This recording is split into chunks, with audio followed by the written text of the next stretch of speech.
రండి కొద్ది నిమిషాలు మనం దేవుని వాక్యం ధ్యానించుకొని ప్రభువుని ఆరాధిస్తాం. ప్రభువుని ఆరాధించడం కొరకై దేవుని వాక్యంలో నుంచి యోహాను సువార్త 4వ అధ్యాయము, జాన్స్ గాస్పల్ చాప్టర్ 4. యోహాను సువార్త 4వ అధ్యాయము 1 నుండి 9 వచనాల వరకు మార్చి చదువుతాం. యోహాను సువార్త 4వ అధ్యాయము 9 వచనాలు మార్చి రెస్పాన్సిబుల్లీ. యోహాను కంటే యేసు ఎక్కువ మంది శిష్యులుగా చేసుకొని వారికి బాప్తిస్మం ఇచ్చుచున్న సంగతి పరిసయ్యులు వినిరని ప్రభువునకు తెలిసినప్పుడు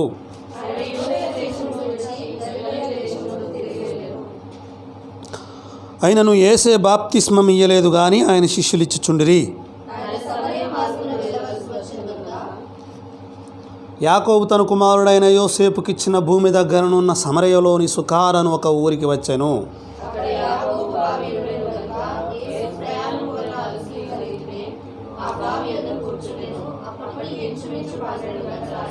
సమరయ స్త్రీ ఒకతే నీళ్లు చేదుకొనుటకు అక్కడికి రాగా యేసు, నాకు దాహమునకిమ్మని ఆమెను అడిగాను.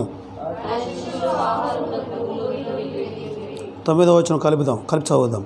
ఆ సమరయ స్త్రీ, యూదుడవైన నీవు సమరయ స్త్రీనైన నన్ను దాహమునకిమ్మని ఏలాగు అడుగుచున్నావని ఆయనతో చెప్పెను. ఏలైనగా యూదులు సమరయులతో సాంగత్యము చేయరు. ప్రార్థన. ప్రేమ పరిపూర్ణుడమైన తండ్రి, కృపా సంపూర్ణుడమైన మా దేవ, మా ప్రభు, మీ ప్రియకుమారుడు యేసుక్రీస్తు వారి పరిశుద్ధమైన పావన పుణ్యనామంలో వందనాలు, కృతజ్ఞతాస్తుతులు చెల్లిస్తూ, ప్రియ తండ్రి, మరి యొక్క ఉదయకాల సమయంలో మా ప్రభు సింహాసనము చుట్టూ అనగా ఇశ్రాయేలు చేయు స్తోత్రములపై ఆసీనుడ అనగా మేము చేసేటువంటి ఆరాధనలన్నిటినీ ఒక సింహాసనముగా చేసుకొని మా తండ్రి మరి దాని మీద కూర్చునేటువంటి దేవా నీకు వందనాలు. మరి ఈ సమయంలో మా స్తుతుల అర్పణ అర్పించే నిమిత్తం తండ్రి మా యొక్క ఆరాధనల తండ్రి ఆ యొక్క సాంబ్రాణి మరి ఆ యొక్క బుడ్డిని పగలగొట్టి మా యొక్క ఆరాధనల ప్రభు పెట్టెను, కానుకల పెట్టెను విప్పి ప్రియ తండ్రి మా ప్రభు సన్నిధిలో సమర్పించి ఆరాధించే నిమిత్తం సమకూర్చినందుకు వందనాలు, స్తోత్రాలు చెల్లిస్తున్నాం. పాటల ద్వారా మహిమ పొందినారు వందనాలు. చదవబడినటువంటి లేఖన భాగమును మా కొరకు ఆశీర్వదించండి. కొంత సమయం మీ వాక్యం ధ్యానించుకునేటువంటిగా మీ స్వరం వినిపింపజేయమని యేసుక్రీస్తు ప్రభు వారి పరిశుద్ధమైన ఘనమైన ఉన్నతమైన నామములో, శక్తిగల నామములో స్తుతించి ప్రార్థించి బ్రతిమాలి అడిగి పెడుతున్నాము తండ్రి. ఆమేన్. ప్రేమగల దేవుడు ఈ యొక్క లేఖన భాగమును మన కొరకు ఆశీర్వదించునుగాక. ఇదే అధ్యాయము యోహాను సువార్త 4వ అధ్యాయంలో మరి ప్రపంచానికి ఆరాధనను గురించినటువంటి అత్యద్భుతమైనటువంటి సత్యము ప్రకటింపబడినటువంటి అధ్యాయం కూడా ఇదే. ఆరాధన కొరకైనటువంటి మరి మంచి సత్యం 23-24 వచనాలు లేదా 24వ వచనం. దేవుడు ఆత్మ కనుక ఆయన్ను ఆరాధించువారు ఆత్మతోనూ సత్యముతోనూ ఆరాధింపవలనను. ఈ అద్భుతమైనటువంటి సత్యము, దేవుణ్ణి ఆరాధించాలి, ఆత్మతో సత్యముతో ఆరాధించాలి అనేటువంటి విషయము ఈ అధ్యాయంలోనే మనకు చెప్పబడింది. సరే, ఈ అధ్యాయం అంతా మనకు తెలుసు. ఈ యొక్క సందర్భంలో మనకు ఒక స్త్రీ కనపడుతూ ఉంది. ఒక స్త్రీ మరి ఆమెకు పేరు పెడితే బైబిల్ గ్రంథంలో మరి సమరయ స్త్రీ 7వ వచనం చదవండి. సమరయ స్త్రీ ఒకతే నీళ్లు చేదుకొనుటకు అక్కడికి రాగా యేసు, నాకు దాహమునకిమ్మని ఆమెను అడిగాను. సమరయ స్త్రీ ఒకతే. చాలు. ఈ యొక్క సమరయ స్త్రీ గురించి మనం ధ్యానించాలంటే ఆరాధన కొరకై ఈమెలోని కొన్ని లక్షణాలు కానీ మనం ధ్యానించి మన జీవితానికి అప్లై చేసుకొని మన ప్రభువుని ఆరాధన చేయవచ్చు. చాలా మరి ప్యారలాల్గా సూటబుల్గా ఈ యొక్క క్యారెక్టర్ బైబిల్ గ్రంథంలో మనకు కనపడుతూ ఉంటుంది. ఈమె పేరు కూడా చెప్పడానికి యేసుప్రభు ఇష్టపడలేదు. కాకపోతే ఆమె ఊరితో ఆమెను పిలిచాడు సమరయ స్త్రీ అని. సరే, ఈ యొక్క సందర్భంలో సమయం ఎక్కువైంది, మనకు ఆరాధన కూడా చేయాలి కాబట్టి ఈమె లక్షణాలు కానీ మనం త్వరగా చూడగలిగితే మొట్టమొదటిగా ఈ స్త్రీ ఈమె సమరయ స్త్రీ అనండి. సమరయ స్త్రీ అంటంలో ఏందయ్యా అంటే అంటరాని జాతికి సంబంధించిన స్త్రీ. ఇక్కడ మనం గమనిస్తే యూదులు 9వ వచనం చివరి భాగంలో, ఏలయనగా యూదులు సమరయులతో సాంగత్యము చేయరు అంటే యూదులు వేరు, సమరయులు వేరు. సమరయులు అంటే ఈ రోజుల్లో చెప్పుకున్నట్టు ఎస్సీ, ఎస్టీ, బీసీ వర్గాలకు సంబంధించినటువంటి వారు. మామూలు హైందవ లెక్క ప్రకారం మరి బ్రహ్మ వాళ్ళ సృష్టికర్త అయితే బ్రహ్మ ముఖంలో నుంచి బ్రాహ్మణ్స్ వచ్చారంట. భుజాలు రొమ్ము భాగంలో నుంచేమో క్షత్రియులు. వాళ్ళేమో అంటే ముఖంలో నుంచి వచ్చిన వాళ్ళు ఆ బ్రాహ్మణ వాళ్ళకేమో శర్మ అని పేరు పెట్టుకుంటారు. శర్మాస్ ఉంటారు కదా, శర్మాలు. ఇక మరి భుజంలో నుంచి రొమ్ములో నుంచి వచ్చినటువంటి క్షత్రియులు వాళ్ళు ఏం చేయాలి, మన ధర్మశాస్త్ర ప్రకారం యుద్ధాలు చేయాలి. అధికారాలు వాళ్ళే. ఇక నడుం భాగంలో నుంచి తొడల భాగంలో నుంచి వచ్చినటువంటి వారిని ఏమంటారంటే మరి వైశ్యులు అంటారు. ఏమంటారు? వైశ్యులు. కోమటోళ్ళు ఉన్నారు కదా, వాళ్ళు వర్మలు, గుప్త, శర్మ, వర్మ, గుప్త. ఇంకొక లాంగ్వేజ్లో బ్రాహ్మణ్స్, క్షత్రియులు, వైశ్యులు. సరే, ఇక అరికాల్లో నుంచి వచ్చిన వాళ్ళు, కాల్లో నుంచి వచ్చిన వాళ్ళు శూద్రులు, దళితులు, ఎస్సీలు లేదా బీసీలు. ఇక కమ్మ, రెడ్డి, కాపు, మరి బలిజ, ఇంకేదైనా కావచ్చు, గౌడ, గొల్ల, కుర్మ, సాకలి, ఇంకా ఏదైనా కావచ్చు, ఎస్సీ, మాదిగ, ఇంకేదైనా కావచ్చు. ఇక ఈ పంచములు అనమాట. వీళ్ళని ఏమంటారు? అన్టచబుల్స్, అస్పృశ్యులు. ఎప్పుడైనా చదివారు ఈ మతం? అస్పృశ్యులు సోషల్ బుక్లో ఉంటుంది. అన్టచబుల్స్, ముట్టుకోనివారు. ఈ ముట్టుకోని అంటే టచ్ కూడా చేయకూడదు అనమాట. ఇప్పుడు కూడా ఈ కొంత అగ్ర కులాలోళ్ళు ఈ పార్షియాలిటీ చూపిస్తూ ఉంటారు. ఇంట్లోకి రానియరు, తర్వాత ఇంకా శుభ్రం చేసుకుంటారనమాట. ఎవరైనా తక్కువ జాతి వాళ్ళు పోతే శుభ్రం చేసుకోవడం, కడుక్కోవడం, అంటూ మీరు తక్కువ వాళ్ళు, మేము ఎక్కువ వాళ్ళు అన్నటువంటి ఫీలింగ్ వాళ్ళకు ఉంటుంది అనమాట. సరే, ఈ యొక్క స్త్రీని మనం గమనిస్తే యూదులు సమరయులతో సాంగత్యం చేరు. యాక్చువల్గా ఆమె బావికి అడిగిపోయేటప్పటికి యేసుప్రభు అక్కడ కూర్చున్నాడు. ఇది ఎట్లా సాధ్యం? అరే, పెద్ద కులం అయినా, పెద్ద మతం అయినా మా ఊరికి వచ్చాడే, మా బావి దగ్గర కూర్చున్నాడే, మా నీళ్ళు తాగటానికి ఎందుకు కూర్చున్నాడు అక్కడ? మా నీళ్ళు తాగుతారా అని అడుగుతుంది ఈమె. అంటే దాని అర్థం ఏంటంటే ఇక్కడ అధమమైన, వెలివేయబడిన, ఎన్నికలేని, దూరం. అందుకనే ఈ ఎస్సీలని మరి ఎస్టీలని లేదా బీసీలని ఊరికి దూరంగా ఉంచుతారు. ఊరిలో ఉండే వాళ్ళ ఇల్లులు ఊరి వెలుపలు ఉంటాయి. ఇప్పుడు ఇవన్నీ పోయినాయి అనుకోండి, కొంత ప్రజల్లో చైతన్యం వచ్చింది, కొంచెం గ్రహింపులు వచ్చినాయి, మార్పులు వచ్చినాయి. కాబట్టి ఇప్పుడు ఆ తేడాలు ఏం లేవు. కాకపోతే గతంలో ఒక 20 సంవత్సరాలు 30 సంవత్సరాల బ్యాక్ కొన్ని ఊర్లలో మరి ఇల్లుని దూరం పెడుతుంటారు, ఎస్సీలని దూరం పెడుతుంటారు, తక్కువ కులంలోని ఊరు అవతల పెడుతుంటారనమాట. ఊరు అవతల. కడప జిల్లాలో రాయచోట్ల మా నాన్న సేవ చేసినప్పుడు ఒకరోజు నేను కరపత్రి గీయటానికి పోతే ఒక ఆమె అంటుంది, కరపత్రి గీయటానికి పోతే, అయ్యో మీ వాళ్ళు ఇక్కడ లేరు, మీ వాళ్ళు ఇక్కడ లేరు అంటే నాకు అర్థం కాలే. మా వాళ్ళు అంటే నేనెవరో నీకు తెలుసా అని నేను మనసులో అనుకొని, మా వాళ్ళు అంటే ఎవరక్క? అర్జెంట్లు అంటుంది. అంటే కొంత మనుషులకి అట్లా భావాలు ఉంటాయి అన్నమాట. అర్జెంట్లు అంటే ఆమెకు హరిజనులు అంటాం కూడా రాలేదు, కానీ ఏమనాలి? హరిజనులు అనాలి. హరిజనులు అంటాం కూడా రాలేదు, కానీ అమ్మగారికి కొల ఫీలింగ్. మళ్ళా మీరెవరు? అర్జెంట్లు అంటే నేనన్నగా మాకు ఎమర్జెంట్ పని ఉంది, ఈ కరపత్రిక తీసుకోమా అని ఇచ్చిపోయాను అనమాట. సరే, మేము అర్జెంట్లం కాదు, బుర్జెంట్లం కాదు, మేము ఎమర్జెంట్లం అన్నాం. సరే, అయితే విషయం ఏంటంటే మనుషులు అట్లా తక్కువ అని చూసి దూరం పెట్టినటువంటి స్థితిగతుల్లో ఈమె ఉంది. ఆ వర్గానికి చెందినటువంటి ఆమె ఈ ఉదయకాల సమయంలో సాంగత్యం చేయడానికి, మాట్లాడడానికి, యూదులతో మరి సాంగత్యం చేయడానికి కూడా ఆ స్థాయి లేనటువంటి స్త్రీ దూరం, ఊరికి దూరంగా. మరి ధర్మశాస్త్రంలో చూస్తే ఎవరిని దూరంగా పెట్టేవారు? ఎవరిని? ఊరికి వెలుపల ఉండేది ఎవరు? కుష్ఠరోగి. ఊరికి వెలుపల ఉండేది ఏంటిది? పెంట. ఊరి వెలుపల ఉండేది ఏంటిది? విసర్జించేటువంటిది. అలాంటి స్థితిగతుల్లో మనం ఉన్నాం. ఆ కాలమందైతే ఇశ్రాయేలీలతో సహా పౌరులు కాక, చదువుతారన్నమాట. ఎఫెసియా చదువు. ఎఫెసి 2. ఆ కాలమందు ఇశ్రాయేలుతో సహా పౌరులు కాక పరదేశులను, వాగ్దాన నిబంధనలు లేని పరజనులను, నిరీక్షణ లేని వారును, లోకమందు దేవుడు లేని వారునై ఉండి క్రీస్తుకు దూరస్తులై ఉంటిరని మీరు జ్ఞాపకం చేసుకొనుడి. మనం ఎవరను? దూరస్తులం. ఆమె కూడా దూరంగా ఉండేటువంటి సహపౌరులం కాదు. అంటే సమాన ఈక్వల్ మరి అది లేదు, సిటిజన్షిప్ మనకు లేదు. మన అనిలం అడివ ఒలివ కొమ్మ, మనం విగ్రహారధికులం, అనిలం. వాళ్ళు దేవుని ప్రజలు. అయితే వాళ్ళతో ఇశ్రాయేలు ప్రజలతో ఏకపట్టణ పౌరులుగా మరి సమాన వారసులుగా యేసు ప్రభువు మనల్ని చేశాడు. ఆరాధన చేద్దామా?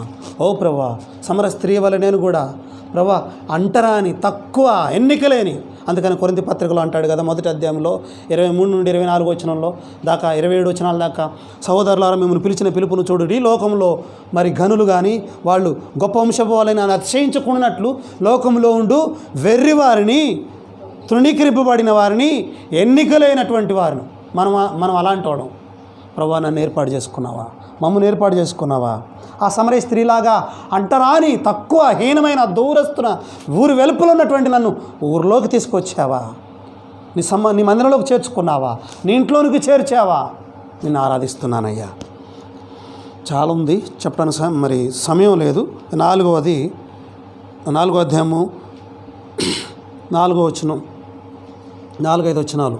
యోహాను సువార్త 4-5 వచనాలు. 5వ వచనం, యాకోబు తన కుమారుడైన యోసేపుకిచ్చిన భూమి దగ్గరనున్న సమరయలో సుకారను ఒక ఊరికి వచ్చాను. అక్కడ యాకోబు బావి ఉండెను గనుక. చాలు. ఇక్కడ ఆమెలో రెండవ సిచ్యువేషన్ ఏంటంటే, రెండవ స్థితిగతులు ఏంటంటే, ఆమె ఎక్కడుందంటే ఎవరు బావి దగ్గర ఉంది? యాకోబు బావి దగ్గర ఉంది. ఒకటేమో అంటరాని స్త్రీ, లెక్కలోకి రాని స్త్రీ, విసర్జింపబడిన, తృణీకరింపబడిన, ఎన్నికలేని, దూరంగా ఉన్న స్త్రీని ఆమెను సమీపించాడు దేవుడు. రెండోది, ఆమె ఎక్కడుందయ్యా అంటే యాకోబు బావి దగ్గర ఉంది. ఎక్కడుంది? యాకోబు బావి దగ్గర. ఇప్పుడు ఇక సాధారణంగా అసలు యాకోబు అనంలోనే మనకు గుర్తొచ్చేది ఏంటంటే ఖచ్చితంగా మరి మోసం. యాకోబు అంటే ఏంటి? మోసం. ఇశ్రాయేలు అంటే దాటింపబడినవాడు, ఏర్పరచబడినటువంటి వాడు, విమోచింపబడినటువంటి వాడు. ఆ అనుభవంలోకి రాకముందు యాకోబు జీవితం, అసలు యాకోబు అంటే ఏంటి? మోసం. ఇప్పుడు ఆమె ఎక్కడుందో ఆ స్థితిగతులు ఆమెను తెలియజేస్తూ ఉన్నాయి. ఆమె ఎక్కడుందో ఆ స్థితిగతులు ఆమెను తెలియజేస్తూ ఉన్నాయి. ఇప్పుడు జక్కయ్య ఏ చెట్టు ఎక్కాడు? జక్కయ్య చెట్టు ఎక్కిండు, మేడి చెట్టు ఎక్కిండు. ఇప్పుడు ఆయన చెప్పుకోకపోయినా ఆయన స్వభావం అలాంటిదని, అంటే అక్కడ ఏంటంటే మరి సిచ్యువేషన్ కాదు కానీ అక్కడ ఉన్నటువంటి మరి ఆయన ఎక్కడున్నాడు అనేటువంటిది. ఇప్పుడు ఉదాహరణకు తాడి చెట్టు మా దగ్గర ఖమ్మంలో ఒక మోటు సామెత ఉంటుంది. తాడి చెట్టు కింద నిలబడి పాలు తాగుతున్నా ఏం తాగుతున్నారు అంటారు? కళ్ళు తాగుతున్నారంట. ఎందుకంటారు? వాడు ఉన్న ప్లేస్ అది. ఇక దాని పక్కన కొంచెం రోడ్డు మీదకి వచ్చి తాగి ఇది నేను పాలన్నా కొంచెం నమ్మడానికి ఉంటుంది. కానీ తాడి చెట్టు కింద అంత సిచ్యువేషన్ అంత కనపడుకుంటా అక్కడ మజ్జిగ తాగుతున్నా, పాలు తాగుతున్నా చూసేవాళ్ళు ఏమంటారు? అంతే. బట్ అక్కడ ఏంది కారణం ఏంటి? అతనున్న స్థలం. అంతే కదా, అతనున్న స్థలాన్ని బట్టి. అదే ఇంట్లో తాగుతుంటే పాలు తాగుతుండే అంటారు, రోడ్డు మీద తాగుతుంటే పాలు తాగుతుండే అంటారు, మరి కేఫ్లో తాగినా పాలు తాగుతుండే అంటారు. కానీ తాడి చెట్టు కింద, ఈర్తి చెట్టు కింద, కళ్ళు కాంపౌండ్లో పాలు తాగుతుంటే పాలు తాగుతుండే అనరు. అక్కడ అతను ఉన్నటువంటి ప్లేస్ అలాంటి ప్రభావం అతని మీద చూపిస్తూ ఉంటుంది. కాబట్టి మరి అక్కడ ఉన్నటువంటి ఆ యొక్క పరిస్థితి అలాంటిది. ఆ సహోదరి బహుశా ఈమె ఈ యొక్క సుకార్ గ్రామం ఉన్నటువంటి ఈ యొక్క స్త్రీ, సమరయ స్త్రీ రెండో విషయం ఏంటంటే ఎక్కడుందయ్యా అంటే ఎక్కడుంది? యాకోబు బావి దగ్గర ఉంది. యాకోబు అంటే ఇక చెప్పాల్సిన అవసరం లేదు. మోసగాడు, అబద్ధికుడు, యాక్టర్ కదా, యాక్టర్ ఆయన. వేషం వేసుకొని వచ్చాడు. వేషం వేసుకొని మామూలుగా అప్పుడు ఒక వేషం, వాళ్ళ నాన్న దగ్గరకు వచ్చినప్పుడు ఒక వేషం, వాళ్ళ నాన్న దగ్గరకు వచ్చినప్పుడు ఒక వేషం, మళ్ళీ వాళ్ళ నాన్న దగ్గర మరి ఆయన మాట్లాడింది ఒక మాట, మళ్ళీ వాళ్ళ నాన్న దగ్గరకు వచ్చినప్పుడు ఒక మాట, వాళ్ళ నాన్న దగ్గరకు వచ్చినప్పుడు ఒక మాట. ఇట్లాంటిది యాకోబు జీవితం అంటే. కూర వేసుకొని అన్న జ్యేష్ఠత్వం. మీకు వానగుంటల ఆట తెలుసా? వానగుంటలాట, మా దగ్గర వానగుంటలు అని వాటిని ఏదో అంటారు, దిబ్బులు, వాన దిబ్బులు అంటారు మా దగ్గర. ఆట గేమ్ అది. ఏంటంటే వరుసగా అక్కడ గుంటలు ఉంటాయి, గుంటల్లో మరి చింతెత్తనాలు కానీ ఇంకేదైనా తీసుకొని అన్నీ వేసుకుంటూ పోవాలన్నమాట. అయిపోయిన తర్వాత మళ్ళా ఎక్కడైతే అయిపోతుందో దాని పక్కనది ఖాళీ ఉండి ఆ పక్కన ఎన్ని ఉంటే అన్ని తీసుకోవచ్చు. అంతేనాక? అంతే కదా. తర్వాత ఇంకొకటి, ఒకటి వేసిన తర్వాత లాస్ట్ దాన్ని ఖాళీ ఉండి నెక్స్ట్ది, దాన్ని ఏమంటారంటే ఒక్కటేసి దిబ్బి తీసుకోవటం అంటారు. ఒకటేసి దిబ్బి తీసుకునేటువంటి రకం అంటారనమాట. అంటే ఈయనేందంటే చాలా సింపుల్గా కోరేసి ఏం తీసుకున్నాడు? జ్యేష్ఠత్వం. ఎంత మోసం అది, ఎంత యాక్టింగ్, ఎంత దుర్మార్గం అది. ఇలా ఎంత మోసకరమైనటువంటి స్థితిగతుల్లో ఉన్నాడు. కడుపులో నుంచి రాకముందే, అమ్మ కడుపులో నుంచి రాకముందే పోట్లాడాడు అన్నతో ముందు పోవాలని. ఎక్కడికి? బయటికి. అమ్మ కడుపులో నుంచి బయటికి ముందు రావాలని వాళ్ళ అన్నను రానియకుండా కాలు పట్టుకున్నాడు. ఎవరు? యాకోబు. మడిమను పట్టుకొని వాడు అని, మడిమను పట్టుకొని వాళ్ళ అన్నని రానియకుండా. అంటే ఏంటి? నేను ముందు పోవాలా లోకంలోకి, జనాలు నన్ను చూడాలా, నాకు నమస్కారం చేయాలా, నన్ను గొప్పోడు అనాలా, నన్ను పొగడాలా, నన్ను అందలం ఎక్కించాలా, నన్ను వీరుడు సూర్యుడు అనాలా. ఇది యాకోబు ఇంటర్నల్ ఫీలింగ్. మోసం, గర్వం, పాపం, అబద్ధం, రకరకాల అన్నీ ఆయనలో ఉన్నాయి. అలాంటి స్థితిగతుల్లో, అలాంటి సిచ్యువేషన్లో ఆమె ఉంది. ఓ ప్రభా, నేను కూడా అట్లనే ఉన్నానయ్యా. మోసపూరితమైనటువంటి నేనున్నటువంటి స్థితిగతులు, నేనున్నటువంటి స్థలం కరెక్ట్ కాదు. తెలుసు కదా, ఎరుకోలో యేసుప్రభువారు పోతూ ఉంటే గుడ్డి భిక్షకుడు ఉంటాడు, వాడు త్రోవ పక్కన ఉంటాడు, వాడిని స్వస్థపరుస్తాడు యేసుప్రభువారు. విషయం ఏంటంటే అతను ఉన్నటువంటి స్థలం కరెక్ట్ కాదు, ఈమె ఉన్న స్థలం కరెక్ట్ కాదు, జక్కయ్య ఉన్న స్థలం కరెక్ట్ కాదు. ఏ చెట్టు ఎక్కాడు? ఎన్ని చెట్లు లేవు అక్కడ. ఇంకొంచెం ముందుకు పోతే ఇంకే వేరే చెట్టు ఏదో ఉండేదే కదా. బట్ అతను ఎక్కిన చెట్టు ఏంటి? మేడి చెట్టు. అతని స్వభావాన్ని అది తెలియజేస్తూ ఉంది. బయటికి కనబడడానికేమో మేలుమిగా ఉండి లోపల ఎట్టుంటుంది? పురుగులు ఉన్నట్టు ఉంటుంది. అతని సిచ్యువేషన్ అది తెలియజేస్తూ ఉంది. ఓ ప్రభు, నేను కూడా అలాంటి వాడినే, అలాంటి స్థితిగతుల్లోనే ఉన్నప్పుడు నన్ను కూడా ప్రేమించావా, నా స్థితిగతులు కూడా మార్చావా, నిన్ను ఆరాధిస్తున్నానయ్యా. ఆ తర్వాత కొంచెం ముందుకు వస్తే 10వ వచనం.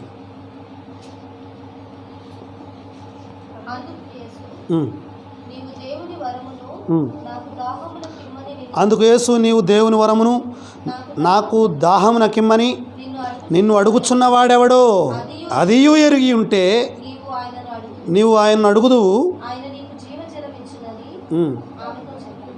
ఆయన నీకు జీవజలం ఇచ్చునని ఆమెతో చెప్పాను. అదియు ఎరిగి ఉంటే, ఆమెను నీళ్ళు అడుగుతున్నవాడెవరో ఆమెకు అర్థం కాలే, ఎరగలే, గ్రహింపు లేనటువంటి స్త్రీ. అంటే ఏ గ్రహింపు లేదు? ఆత్మీయ గ్రహింపు లేదు. ఏ గ్రహింపు లేదు? ఆత్మీయ గ్రహింపు లేనటువంటి స్త్రీ. మనం కూడా అట్లనే ఉన్నాం. ఎన్ని వాక్యాలు విన్నా, ఎంత చేసినా గ్రహించుకోలేనటువంటి స్థితిగతులు. నష్టం వచ్చినా, ఇబ్బంది వచ్చినా, కష్టం వచ్చినా గ్రహించుకోలేనటువంటి స్థితిగతులు. బుద్ధి తప్పైనటువంటి కుమారుడు వాడు పందుల దగ్గరకు పోయిన తర్వాత అక్కడ కూర్చొని ఇబ్బంది పడుతూ ఆహారానికి బేరీజ్ వేసుకున్నాడు. ఏంటి, నేను ఇక్కడున్నా, మా నాన్న ఇల్లు ఎట్లుంది, మా తండ్రి ఇల్లు ఎట్లుంది, నేను ఇక్కడ ఆహారం కోసం మరి కష్టపడుతున్నా, భోజనం లేకుండా కరువులో ఉండి, మా నాన్న ఇంటి దగ్గర చూస్తేనే కూలి వాళ్ళకు కూడా సమృద్ధిగా ఆహారం ఉంది. ఆ డిఫరెన్స్ అనేది వాడు ఇమాజిన్ చేసుకున్నాడు, గ్రహించుకున్నాడు. అదే గ్రహింపు అంటే. అలాంటి గ్రహింపు ఈ సహోదరి దగ్గర లేదు. నీళ్ళు ఇవ్వంటుంటే నీకు ఇది లోతు, నీకు తాడు లేదు, బకెట్ లేదు, యాకోబు కంటే గొప్పవాడివే, యేసోబు కంటే గొప్పవాడివే, అంత మోనగాడివే, ఎట్లా ఇస్తావు, ఎట్లా తాగుతావు, ఒక అవగాహన లేనటువంటి స్థితిగతుల్లో ఉంది. మన దగ్గర కూడా ఈ 3వ లక్షణం ఉంది. ఆమెలో ఉన్నటువంటి ఈ 3వ లక్షణం మన దగ్గర కూడా ఉంది. ప్రే సహోదరి, ప్రే సహోదరుడా, ఎస్పెషల్లీ సహోదరి, మరి ఆ సమరయ స్త్రీ ద్వారా దేవుడు మనతో మాట్లాడుతూ ఉంటే మన దగ్గర కూడా ఈ ఆత్మీయ గ్రహింపు లేక ఆత్మ ఐక్యంబు కోల్పోతామని ఒక భక్తుడు పాట రాశాడు. ఆత్మీయ గ్రహింపు లేకుండా, మరి ఎదురుగా ఉన్నది ఎవరో అర్థం కాకుండా, మరి ఏ వ్యక్తి ఎదురుగా నిలబడి ఆమెను అడుగుతున్నాడు దాహానికి అని ఎవరు అడుగుతున్నారో కూడా అర్థం చేసుకోకుండా, నువ్వమ్మ ఆ సంగతి నీకు తెలిస్తే నువ్వు అట్లా అనవు అంటాడు. ఆయన ఎవరో తెలుసా? జీవజలముల ప్రదాత, జీవజలాలు కడుపులో నుంచి ఇచ్చేటువంటి ఆయన. ఆయన దాహంకి ఇవని అడుగుతా ఉన్నాడంటే అది అర్థం చేసుకునేటువంటి స్థితిగతులు ఆమె ఉంది. గ్రహింపు లేనటువంటి మూర్ఖ స్థితిలో ఆమె ఉంది. మనం కూడా అట్లా ఉన్నప్పుడు ప్రేమగల రక్షకుడు యేసుప్రభువు వారు ఈ లోకంలోనికి రావడం ద్వారా, కలవరిశిలో ప్రాణం పెట్టడం ద్వారా, రక్తం కార్చడం ద్వారా మరి మనల్ని ఆత్మీయమైనటువంటి గ్రహింపులోకి మనల్ని నడిపించాడు. ఆ తర్వాత 17వ అధ్యాయం 17వ వచనం 16-17.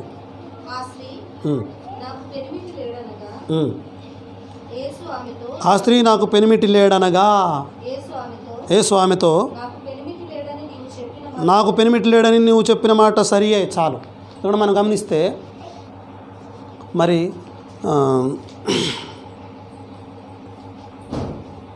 అసత్యంలో ఉంది. నాకు పెనిమిటి లేడు అంటుంది. నిజమేనా? అయితే యేసుప్రభువు వారు ఆమెను మరి ఆ విషయంలో సపోర్ట్ చేయాలి కదా, చేయాల. విశృంఖలైనటువంటి విపరీతమైనటువంటి దౌర్భాగ్యకరమైనటువంటి పరిస్థితిలో ఉండి ఎంతో ఉంటే కొంచెం చెప్తుంది. అందుకని యేసుప్రభువు అన్నాడు, నువ్వు కొంచెం అని చెప్పినావు కదా, అది నిజమే, కానీ నువ్వు ఎంతో ఘోరమైనటువంటి పాపివి, కానీ కొంచెం పాపి నేను చెప్తున్నావు చూడు, అది నిజమే అంటాడు యేసుప్రభువు వారు. ఇక్కడ నాకు పెనిమిటి లేడు అన్నది ఆమె అన్నటువంటి మాట, అది నిజమేనా? అటు నిజమైతే యేసుప్రభువు వారు మరి నీకు 5 పెనిమిట్లు ఉండిరి అంటాడా? కాబట్టి అసత్యం, అబద్ధంలో ఉంది. ఎవరు?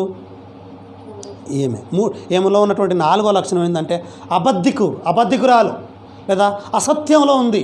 ఒకటేమో అంటరానితనంలో ఉంది, త్రోసివేయబడిన స్థితిలో. 2 మోసంలో ఉంది. 3 ఆత్మీయమైనటువంటి గ్రహింపు లేకుండా ఉంది. 4 అసత్యంలో ఉంది, అబద్ధంలో ఉంది. మనం కూడా ఇలాంటి అంటే చాలా సింపుల్గా అబద్ధం ఆడటం వేరు, మాట్లాడడం వేయటం వేరు, అబద్ధం ఆడటం వేరు. ఇప్పుడు అబ్రహాం గారు నా భార్య కాదు నా చెల్లి అని చెప్పమన్నాడు. వాస్తవానికి ఆమె నిజంగా చెల్లెలా అవుతుంది వేరే వరుసలో అబ్రహాం గారికి, తెలుసు కదా మనకి హిస్టరీ.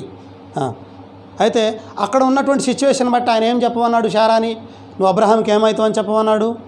చెల్లెలు అవుతావు అని చెప్పమన్నాడు. ఇది అబద్ధమా, మాట్లాడడం ఏంటవా? అంటే దాని అర్థం ఏందయ్యా అంటే మరి మాట్లాడడం ఏమన్నారని మళ్ళీ ప్రతిసారి మాట్లాడడం వేసుకుంటూ పోతే అది అబద్ధం కిందనే వస్తుంది. అట్లా కాదు, అవసరాన్ని బట్టి అబద్ధం కాకుండా మరి వేరే దాన్ని చొప్పించి కవర్ చేయడం అదేం కాదు. కానీ నిజంగా ఇక్కడ జరిగింది వేరైతే అక్కడ జరిగింది వేరు. చిత్తూరులో గ్లోరీ అనే ఒక ఉంటుంది, మీ చాలా మంది తెలుసాము, గ్లోరక్క, గ్లోరక్క తెలుసుగా. అయితే ఎంత ప్రాక్టికల్గా అబద్ధం ఆడుతుందంటే ఎంత ప్రాక్టికల్గా జరిగింది ఒకటైతే ఇంకొకటి జరిగింది. యాక్చువల్గా ఎప్సిబా కన్నప్పుడు హాస్పిటల్కి పోయిన తర్వాత హాస్పిటల్లోకి అయిపోయింది అంతా, ఇంటికి వచ్చినాం. చాలా ఒక వారం 10 రోజులు అయింది. వారం 10 రోజులు అయిన తర్వాత అక్కడ పనిచేసినటువంటి ఒక సేవకుడికి నా ఫోన్ నుండి ఫోన్ చేసింది. నా ఫోన్ నుండి ఫోన్ చేసి బాగున్నారా అని మాట్లాడిన తర్వాత మాట్లాడుకుంటూ ఆయన ఏమని అడిగాడంటే, మీ సేవకుడు అంటే మీ సేవకురాలు కనదంట కదా, మరి చూసుకోవాలక్క అంటే, చూసుకోవాలక్క అన్న, మీ సేవకులు దూరం నుంచి వచ్చారు, పాప ఇబ్బందులు ఉంటారు, అక్క బాలెంత కదా చూసుకోవాలక్క అంటే, అవునన్నా చూసుకున్నావు అన్న, నేనేనన్నా హాస్పిటల్కి పోయింది, మొత్తం డెలివరీ చేసింది నేనేనన్నా అని మన మా ముందే చెప్తుంది. నేనేమన్నా మేమందరం ఉన్నాం, మంచం మీద కూర్చొని ఉన్నాం, మాతో మాట్లాడుకుంటా, అన్న హాస్పిటల్లో నేనేనన్నా చూసింది అని మళ్ళీ నాకెళ్ళి చూసి ఇట్లా కనుగొడుతుంది, ఇట్లా అంటుంది. అంటే నేను అబద్ధం చెప్తున్నా కానీ నువ్వేమనుకోబాకని, నేను అబద్ధం చెప్తున్నా కానీ ఆయనకి అది నిజమని నాకు కనుగొనటం ఏంటి? ఇట్లా ఫోన్ ఆయనతో అబద్ధం ఆడుకుంటా, ఈ అబద్ధం అది. దాన్ని ఏమనాలి? మాట్లాడేయటం అనరు, దాన్ని అబద్ధం అంటారు. సరే, ఇక్కడ విషయం ఏంటంటే అబద్ధం అంటే అంత ప్రాక్టికల్గా ఉంటుంది అన్నమాట. అయితే ఇలాంటి మరి భయంకరమైనటువంటి స్థితిగతుల్లో ఉంది. ఎవరమ్మా మీకు ఈ అలవాటు లేదనుకుంటా, అడిగితే చెప్పే అలవాటు? సమరయ స్త్రీ. 4వ లక్షణం ఇది. ఏం లక్షణం? అబద్ధంలో ఉంది. యాకోబు కూడా మనకు ప్రాక్టికల్గా అబద్ధం ఆడు చూపిస్తుంటాడు. ఆదికాండం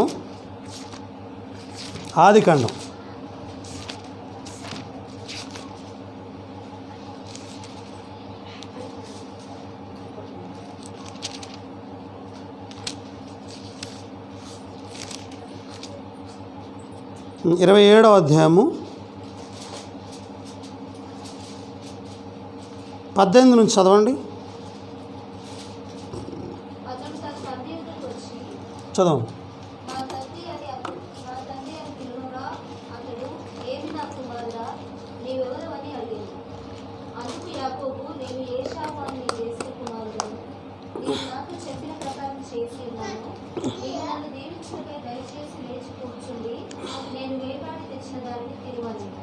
ఇక్కడ 19వ వచనంలోనే యాకోబు వరుసగా 3 అబద్ధాలు ఆడాడు.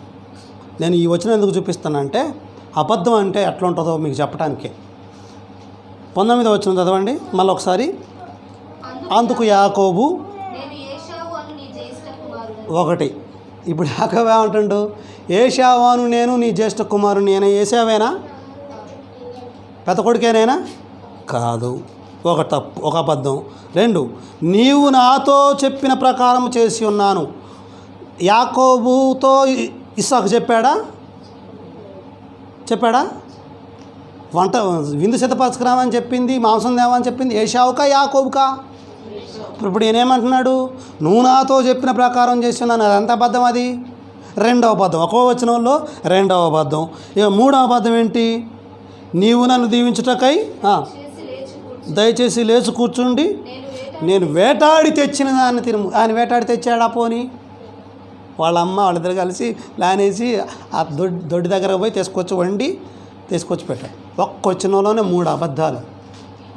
మనం కూడా ఇలాంటి మరి స్వభావంలోనే ఉన్నట్టు, అసత్యంలో ఉన్నప్పుడు, నిజమైన దేవుడు ఎవరో ఎరగనప్పుడు, అన్ని దేవతలను మరి పూజిస్తున్నప్పుడు, అసత్యంలో ఉన్నప్పుడు, మరి నకిలీలో ఉన్నప్పుడు, డూప్లికేట్గా ఉన్నప్పుడు, ప్రేమగల రక్షకుడు యేసుక్రీస్తు ప్రభువారు సత్యంలోకి మనల్ని నడిపించాడు. ఆయనే సత్యమై ఉండి సత్య మార్గంలోకి మనల్ని నడిపించి నా ఆరాధన కూడా, మనందరి ఆరాధన కూడా సత్యంగా ఉండాలని కోరుకున్నాడు. అందుకనే ఈ యోహాను సువార్త 4వ అధ్యాయంలో మరి 23వ వచనంలో ఉంటుంది. అయితే చదవండి అన్నమాట. దానిపై వచనం.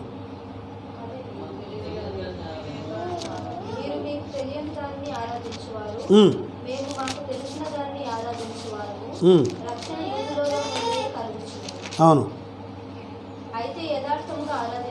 అయితే యథార్థముగా ఆరాధించువారు ఆత్మతోను సత్యముతోను తండ్రిని ఆరాధించు కాలం వచ్చున్నది. యథార్థముగా, ఒరిజినల్గా ఆరాధన చేయాల. ఒరిజినల్గా ఆరాధన చేయాలి. మరి అందులో యథార్థత ఉండాలి. దేవుడు మనకేం చేసి మన జీవితంలో ఏం చేశాడో అది దేవుడికి యథార్థంగా చెప్పుకుంటేనే దేవుడు ఆ ఆరాధనను నచ్చుతాడు, ఇష్టపడతాడు. కాబట్టి ఈ యొక్క ఉదయకాల సమయంలో మరి ప్రియ సోదరుడు, ప్రియ సోదరి, మరి దేవుడిని ఆరాధించడానికి వచ్చినటువంటి మన జీవితంలో ఇంక మరి యథార్థతలోకి వచ్చామా? యథార్థతలోకి వచ్చి సత్యంగా ఉన్నామా? మన యథార్థంగా ఆరాధించాలని కోరుతున్నాడు. తను వెదకువారు అట్టివారే కావాలని. ఇప్పుడు దేవుడికి యాక్సెప్టబుల్ వర్షిప్ కూడా, ఆరాధన కూడా ఎవరి నుండి రిక్వైర్ చేస్తాడంటే చెప్పండి. ఇందులోనే ఆన్సర్ ఉంది. యథార్థంగా ఉన్నవారే. యథార్థంగా ఉండాలి. అన్ని విషయాల్లో యథార్థంగా మరి ఉండాలని, అలాంటి వారి దగ్గరే, అలాంటి వారే నాకు కావాలా, అలాంటి వారు నాకు కావాలని దేవుడు కోరుతున్నాడు. మన ఆరాధన కూడా అట్లా ఉండాలని దేవుడు కోరుతూ ఉన్నాడు. ఈమె దగ్గర మరి అసత్యం ఉంది. చూద్దామా? 5వది చివరిది 18వ వచనం. నీకు 5 పెనిమిట్లుండిరి, ఇప్పుడు ఉన్నవాడు నీ పెనిమిటి కాడు, సత్యమే చెప్పితివనెను. 5 పెనిమిట్లు. వాస్తవంగా పెనిమిటి అంటే భర్త. ఎవరు? పెనిమిటి అంటే భర్త. మరి అంటే హైందవ మరి ఏ వివాహ చట్ట ప్రకారమైన తాళిగట్టినోడనే పెనిమిటి అంటారు. కానీ అంతేనా? తాళిగట్టినోడే పెనిమిటి. చట్ట ప్రకారంగా లీగలైజ్గా చేసుకున్నటువంటి వాడినే పెనిమిటి. అంటే ఈమె ఏ స్థితిగతుల్లో ఉండంటే, అంటే పాజిటివ్గా ఆమె వెర్షన్ నుండి ఆలోచించిన ఒక పెళ్లి చేసుకుంది, లీగల్గానే. మరి అతని ద్వారా ఏం సుఖం లేదు, లేదా ప్రశాంతంగా ఉండలేకపోయింది, రెండో పెళ్లి చేసుకుంది, అది అంతే, ఆ జీవితం అంతే. 3, 4, 5 వీళ్ళు పెనిమిట్లు ఉంచుకున్న వాళ్ళు కాదు, పెనిమిట్లు, లీగలైజ్ భర్తలు వీళ్ళు. పెనిమిటి అని యేసుప్రభు కూడా సంబోధించాడంటే మరి ఈ యొక్క ఆమె న్యాయంగానే, అంటే చట్ట ప్రకారంగానే పెళ్ళిళ్ళు చేసుకుంది. కానీ ఇప్పుడున్నవాడు నీ వాడు కాడంటంలో ఆమె ఇంకా అక్రమ సంబంధం కూడా 6వ వ్యక్తితో కూడా కలిగి ఉన్నది. అంటే విశృంఖలమైనటువంటి పాపం, అడ్డోదిపులైనటువంటి పాపం, ఘోరమైనటువంటి దుర్మార్గంలో ఉంది. పాజిటివ్ వెర్షన్లో ఆమె వైపు నుండి ఆలోచిస్తే ఒకవేళ తీవ్రమైనటువంటి నిరాశ, తీవ్రమైనటువంటి నిస్పృహ, మరిగా ఇక ఈ యొక్క వివాహ వ్యవస్థ మీదనే ఇబ్బంది పుట్టి అసలు హెచ్చి పెళ్ళిళ్ళు లేవద్దు అన్న కాడికి వచ్చేసిందేమో పాపం ఆ మహానుభావురాలు. అది పాజిటివ్ వెర్షన్లో ఆమె తరపున ఆలోచిస్తే. ఇక దేవుడి ప్రకారంగా ఆలోచిస్తే ఆమె చేసింది తప్పు, ఆమె చేసే తప్పు భయంకరమైనటువంటి వ్యభిచార, మరి అడ్డోదుపులైనటువంటి పాపభూయిష్టమైనటువంటి స్థితిగతులు. వాస్తవంగా మనం కూడా లోకంలో, పాపంలో, శాపంలో, మరి పాపంలో పుట్టి, పాపంలో పెరిగి, పాపంలో జీవిస్తూ, మరి రకరకాలుగా పాపంలో మనం మునిగిపోతూ, పాపం ద్వారా వచ్చేటువంటి మరి ఫలితం మరణాన్ని అనుభవిస్తూ, తద్వారా వచ్చేటువంటి నిత్య నరకానికి పాత్రులమైనటువంటి ఈ సందర్భంలో ఏ పాపం ఎరగని యేసుక్రీస్తు ప్రభువారు, పాపం లేనటువంటి యేసుక్రీస్తు ప్రభువారు, పాపం చేయనటువంటి యేసుక్రీస్తు ప్రభువారు, నిర్దోషి నిరపరాధి నీతిమంతులైనటువంటి యేసు ప్రభువారు మన కొరకై 2 కొరింథీ 5:24 ప్రకారం ఏ పాపం ఎరుగని ఆయన మన కొరకు పాపముగా చేయబడి, రోమా 8:2 ప్రకారం తన శరీరమందు పాపమునకు శిక్ష విధించుకొని, మరి మన పాపాలన్నీ వీపును మోసుకొని, కీర్తన 103 అధ్యాయంలో మన పాపాలకు మనకు తూర్పుకు ఆకాశం మరి పడమరకు ఎంత దూరం ఉందో అంత దూరం మన పాపాలను మనకు దూరపరిచి, మన పాపాల నుండి, అదే వచనం 9వ వచనం అనుకుంటా 103లో, మనకు మన పాపాలను బట్టి ప్రతీకారం చేయక, పాపాలను బట్టి ఆయన మనకు ప్రతీకారం చేయకుండా సముద్రాగాధంలో వేసి పాపానికి ప్రాయశ్చిత్తం చేసి ఆయనే పాప పరిహారంగా బలి అయిపోయి మన పాపాలన్నింటిని తొలగించి పరిశుద్ధమైనటువంటి వారుగా తీర్చి, తన పావన రక్తాన్ని కార్చి పరిశుద్ధులుగా తీర్చి నీతిమంతులుగా చేసి తనను ఆరాధించేటువంటి వారుగా, తనను మరి గణపరిచేటువంటి స్థితిలోనికి, జీవితాన్ని మార్చినటువంటి స్థితిలోనికి, ఉన్నతమైనటువంటి ధన్యకరమైనటువంటి స్థితిగతుల్లోనికి మార్చినట్టు మరి ఆ స్థితిగతుల్లోకి ఎవరు ఆమెతో మాట్లాడరు, ఆమెతో మాట్లాడు, ఎవరు ఆమెను సంధించరు, కానీ యేసుప్రభు ఆమెను సంధించాడు, ఆమె జీవితాన్ని మార్చాడు. జీవజల బుగ్గలతో జీవజలంతో ఆమెను బ్రతుకంత నింపి, నేను చేసినవన్నీ నాతో చెప్పినవాడు ఒక ఆయన ఉన్నాడు, ఆయన క్రీస్తు అని చెప్పి ఆమె ఏదైతే చేసిందో అవన్నీ ఆమె తెలుసుకునేటట్టు చేసి ఆమె జీవితాన్ని మార్చి గొప్ప స్వార్థికురాలుగా చేశాడు యేసుప్రభు వారు. అలాంటి అద్భుతమైనటువంటి అనుభవం మనకి ఇచ్చాడు. కాబట్టి మనం కూడా మన ప్రభువును మరి ఆత్మతో సత్యంతో ఆరాధించినట్లు ప్రభు రక్తం మనకు సహాయం చేయగాక.